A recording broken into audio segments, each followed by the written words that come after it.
Hello everyone, welcome back to our channel B R Learner. आज का हमारा एक छोटा सा टॉपिक है क्लास 11 की जो इकोनॉमिक्स है। उसमें एक टॉपिक आया था फॉरेन ट्रेड का।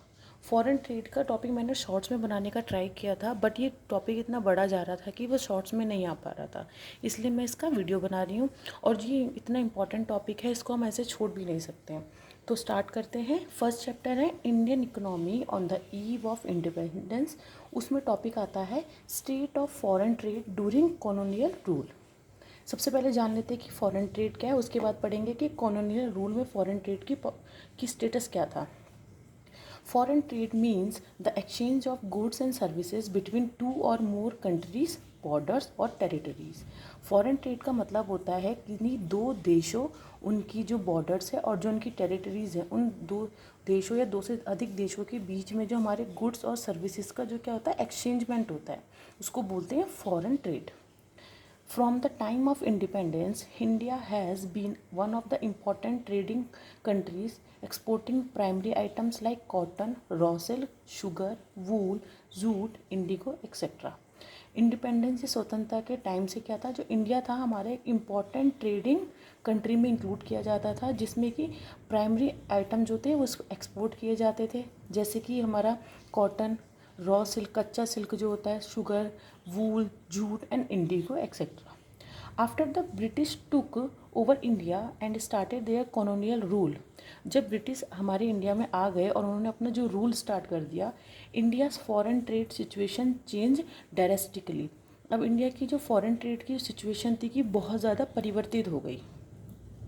टॉपिक है हमारा foreign trade in India during colonial rule. Britain had complete monopoly control on India's foreign trade.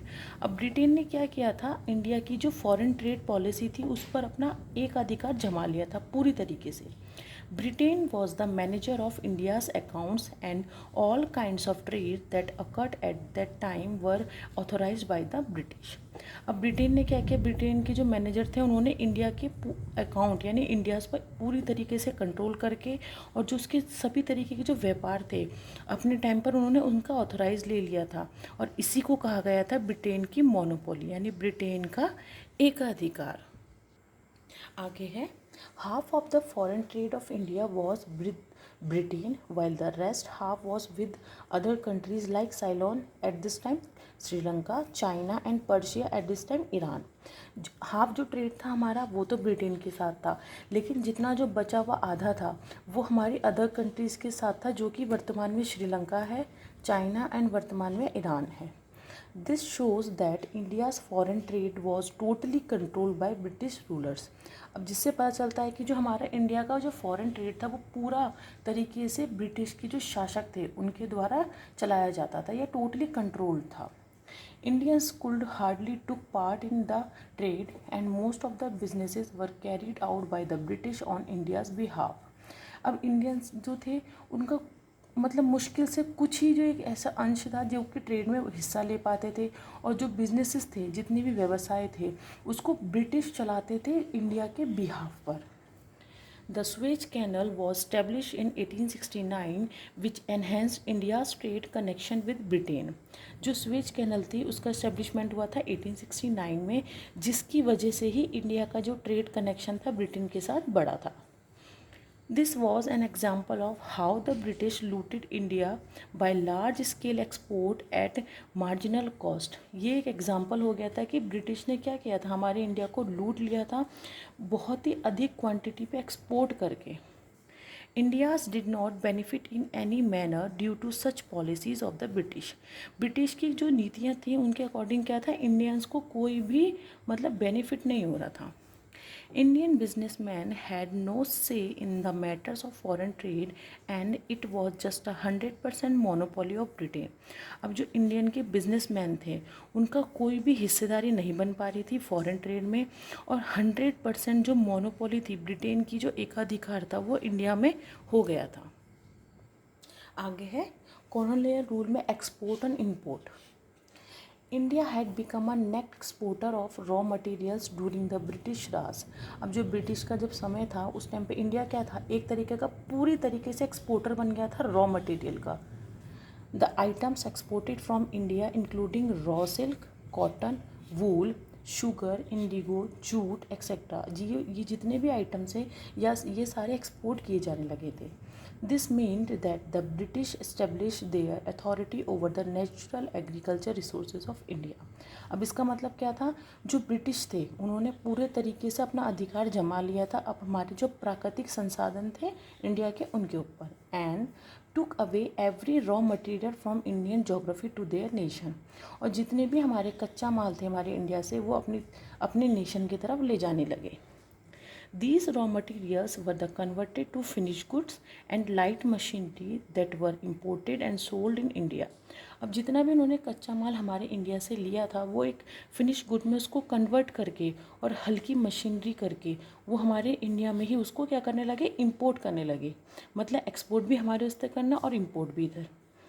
These imported commodities including finished consumer goods like cotton, silk, woolen clothes and capital goods like light machinery। अब जो उन्होंने हमारे वहाँ से raw material लिया उसको convert किया finish good में और उसी को हमारे वहाँ इंपोर्ट करने लगे। वो था cotton, silk, woollen clothes and capital goods और कुछ हल्की मशीनरी। नेक्स्ट है drain of wealth during colonial rule.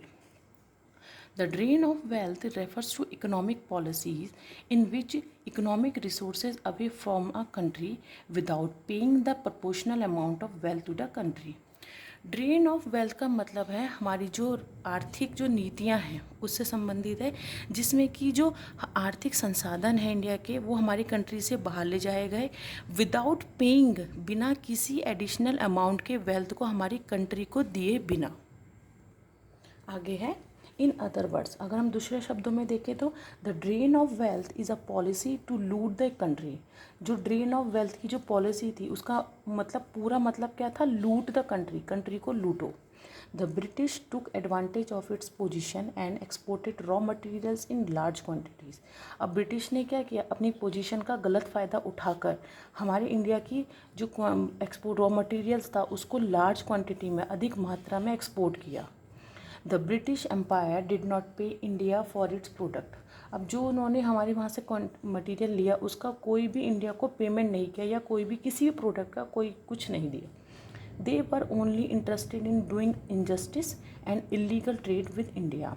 उनका सिर्फ इंटरेस्ट क्या था कि अपना अन्याय करो और अपना जो इलीगल ट्रेड है उसको बढ़ावा दो इंडिया में। अब इन सबसे कंक्लूजन क्या निकलता है, the British Raj era of India is a tale of dark stories and unfair means all the way. जो ब्रिटिश राज था वो एक ऐसा मतलब ऐसा समय था जिसमें कि इंडिया क्या था, एक डार्क स्टोरीज में कन्वर्ट हो गया और एक अनफेयर मीन्स हो गया हमारा हर तरीके से। The British not only looted the raw materials from India but also pushed India into extreme poverty.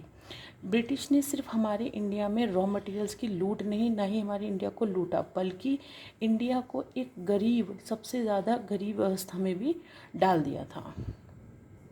अब हमने जितना भी एक्सप्लेनेशन फॉरेन ट्रेड का देखा वो सब एक फ़्लो चार्ट के थ्रू है। अगर आपको ये फ़्लो चार्ट याद रहता है तो आपको एक्सप्लेनेशन की ज़रूरत नहीं है, आप खुद अपने आराम से लिख सकते हैं। कॉलोनियल रूल में फॉरेन ट्रेड को 3 पार्ट्स में डिवाइड किया।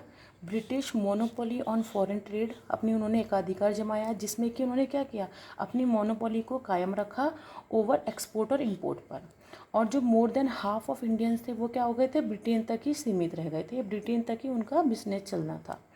Net exporter of raw materials and imported of final goods, उन्होंने कच्चा माल लिया और पक्का मतलब फिनिश गुड को ही हमारे ही देश में बेचा।